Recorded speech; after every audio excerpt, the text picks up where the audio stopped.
Well, good day, YouTube, and welcome to another episode of the Albino Rhino Beer Review.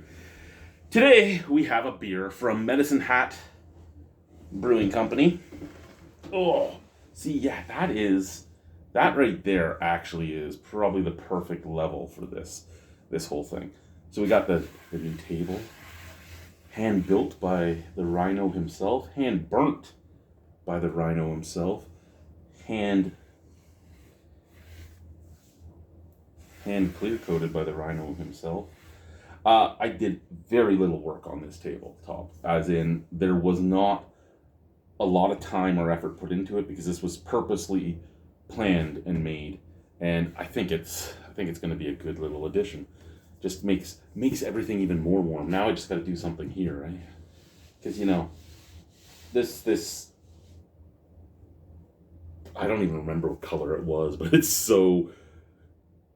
it's not far off of the white that the wall originally was. And yeah, I gotta put better screws in.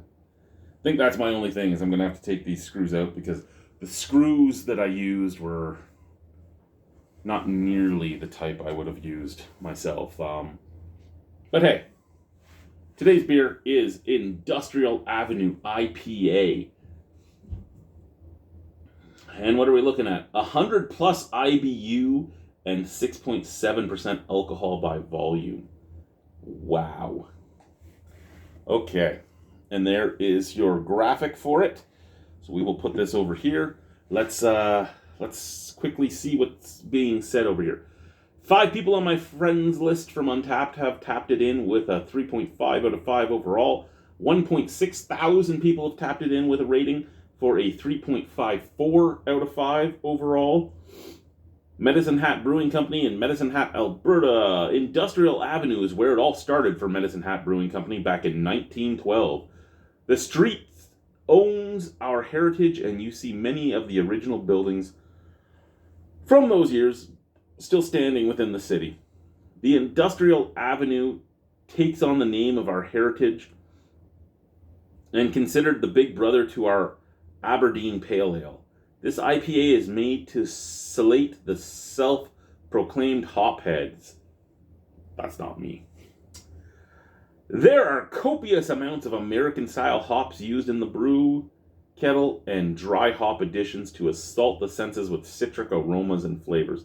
The beer boasts a 6.7 ABV, but the IBUs are one that we must claim as questionable, because once you reach a certain point, IBUs are immeasurable without a spectrometer.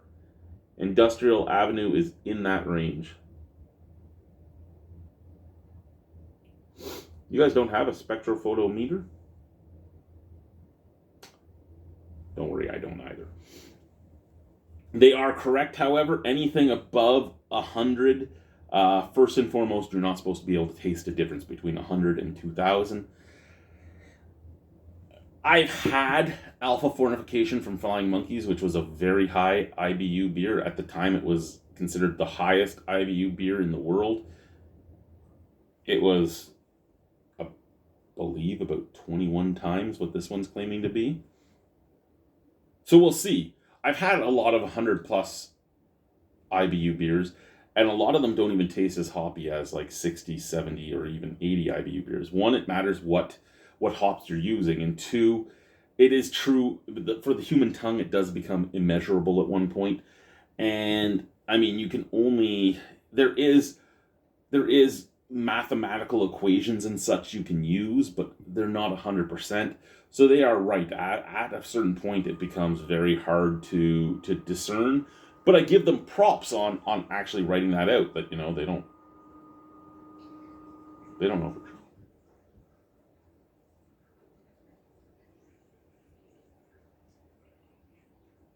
Sorry, I'm just curious if that's my pump from my furnace, or if that was my sump pump. It makes sense that it would be the pump from the furnace. I've never heard the sump pump go on since getting it put in. Okay, so who do we have that's had this? Pierre Olivier gave it a 3.25. That worries me a little bit because Pierre Olivier actually likes IPAs. John gave it a 3.5. Bitsy gave it a 4. Okay, but Bitsy likes IPAs too. Reviewing Under Influence gave it a 3.25. That's somewhat saddening to me. Lee gave it a 3.5, and that's Lee M, not Mr. Russell out of the Maritimes. And that hurts too because, again, they are big fans of IPAs. So to see them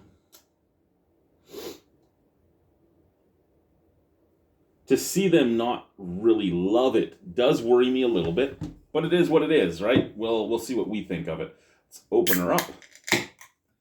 I don't particularly know if I like the angle I'm on. I might actually start turning the table this way so that you see this and this. Like I don't think there's enough warmth. I think this takes away from my warmth.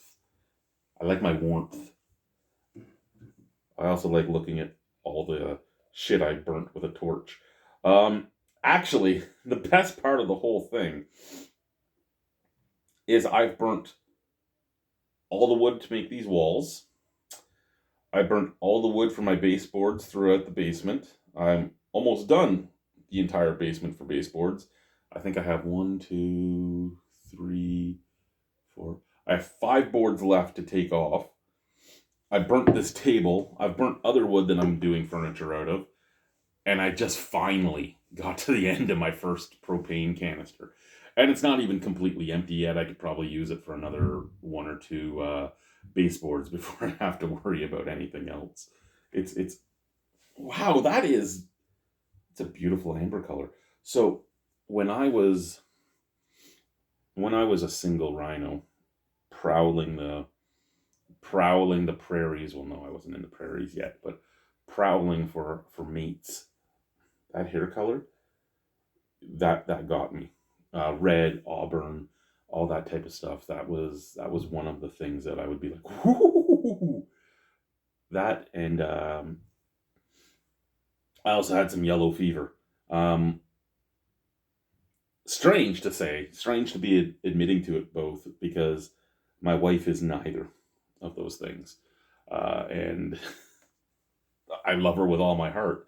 She's neither of the things that used to excite me in my younger days. And I mean, she didn't know that she liked guys with barrel chests, big arms, and covered in tattoos until she was with me. But before me, she was usually after tall, dark, and handsome.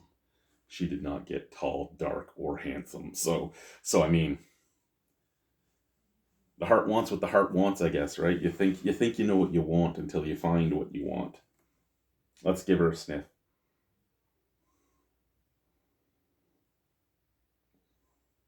Okay, that has that telltale caramel, resiny, piney, slightly citrusy, but piffy smells that you get with a lot of American pale ales and IPAs. So it is smelling right up the part of what it says it is.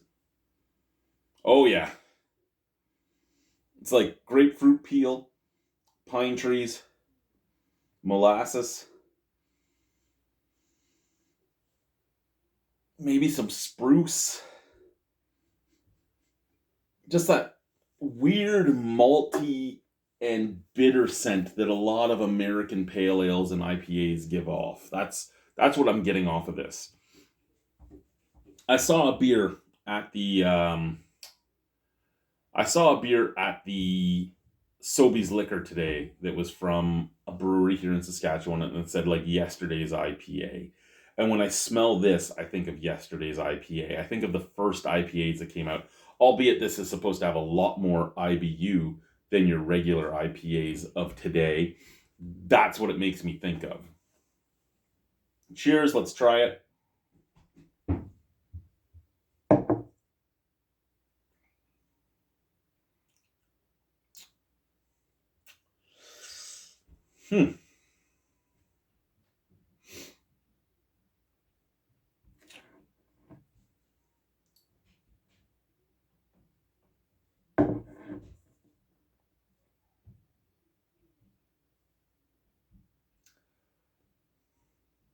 Okay. Is it bitter? Yes. Does it have balance? Yeah, it does have some nice sweetness up at the forefront. but the bitterness does overpower that sweetness. It's not one of those balances where the balance of power is balanced and it's like equal. Just you get all of this at this time and you get all of this at this time, but they meet at one point and they emanate into each other. No, it's sweet and then it's not sweet. Like, and what I mean by that, because when I'm talking about them emanating from one end of the spectrum to the other, by the time you get to the end, you don't have that sweetness anymore, really. Anyway, but the front of your tongue and stuff on a perfectly balanced beer is still going to sort of be like salivating to that sweetness, like anticipating more of that sweetness.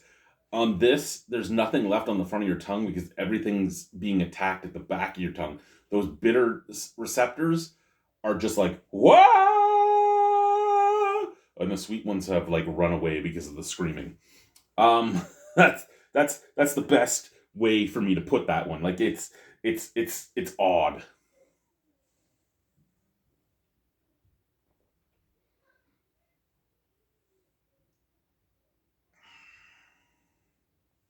It's not a bad beer. It's not a bad beer. It's just not my cup of tea. It tastes like you threw some like Tylenol with codeine in your mouth and you chewed on them. And that bitterness just attacked the back of your palate.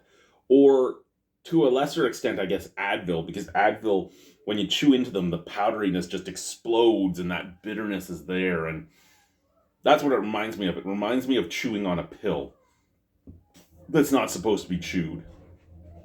That's what I think of when I try that.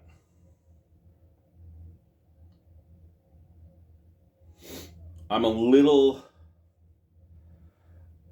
taken aback by it. It is like I said, the IPAs of old. It's like those first ones that came into the market. That's what this reminds me of, and that somewhat saddens me because we're in 2025 and this is the type of thing that you would get back in the early 2000s. And yeah, this recipe might be from the early 2000s. I guess being somebody that always wants to try new, it makes it odd for me when I see those type of recipes that don't age well still around. Where the recipes of beers that probably would have aged well seem to just vanish. It's like, hi, I'm here. No more. And you're like, well, why? Why aren't you here anymore? What happened? I'm just not allowed to be here anymore. Regular porters or brown ales or milds, they're not allowed to be made anymore. It's IPAs and nothing else. Doesn't matter how old the recipe is, we get it to exist. The rest of the stuff doesn't. Okay, it's 6.7% alcohol. There's no alcohol warmth because it's all hop burn at the back of the palate. Again, not as well balanced as I wanted it to be, but it's a solid beer. It is. I can't give it under a 5, even though it's not a style I like and it's not something I would normally pick up. I can't give it over a 7 because I wouldn't buy it again. But I think it's worth very close to a 7. I think it is a solid beer that is, you know what, I'm going to give it just slightly more points than it is for ABV. I'm going to give it a 6.75 out of 10. It's a solid beer. It's a nice drinker.